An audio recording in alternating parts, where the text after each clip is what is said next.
Hello guys, കുടജാദ്രിയിലേക്കുള്ള പ്രഥമ യാത്രയാണിത്.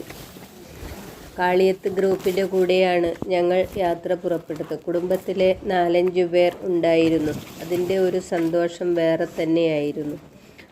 മൂകാംബികയിൽ നിന്ന് കുടജാദ്രിയിലേക്ക് യാത്ര പുറപ്പെടുമ്പോൾ പലരും പല സംശയങ്ങളും പറഞ്ഞിരുന്നു. ഇത്രയും ദൂരം നടന്ന് കയറാൻ സാധിക്കുമോ എന്നുള്ളത് എന്നെ സംബന്ധിച്ചും ഒരു പ്രശ്നമായിരുന്നു.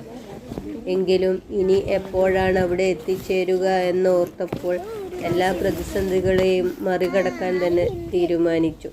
ആദ്യത്തെ മണിക്കൂർ യാത്ര ജീപ്പിലായിരുന്നു.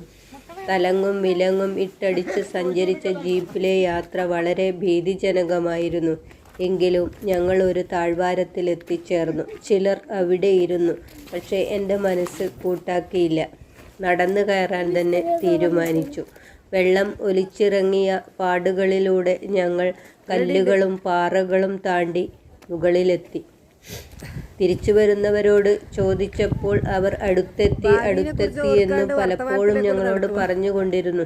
എന്നാൽ അതിലൊരു ചിരി ഒളിപ്പിച്ചിരുന്നതുകൊണ്ട് ഞങ്ങൾക്ക് മനസ്സിലായി ഞങ്ങൾ ലക്ഷ്യത്തിലേക്ക് എത്താറായിട്ടില്ല. എന്നാൽ ഇളം മഞ്ഞും കാറ്റും ഞങ്ങൾക്ക് വേണ്ടുന്ന ഊർജം തന്നുകൊണ്ടിരുന്നു. ഞാൻ കരുതിയത് വളരെ വന്യമായ ഒരു പ്രദേശമായിരിക്കും അതെന്നാണ്.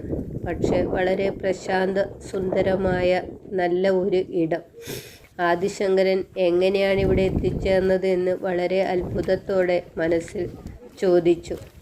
ഒടുവിൽ സർവജ്ഞപീഠം കയറിയ ആദിശങ്കരൻ തപസ് ചെയ്തിരുന്ന ആ ഗുഹയിൽ ഞങ്ങൾ എത്തിച്ചേർന്നു. തികച്ചും സന്തോഷദായകമായ ഒരു യാത്രയായിരുന്നു അത്.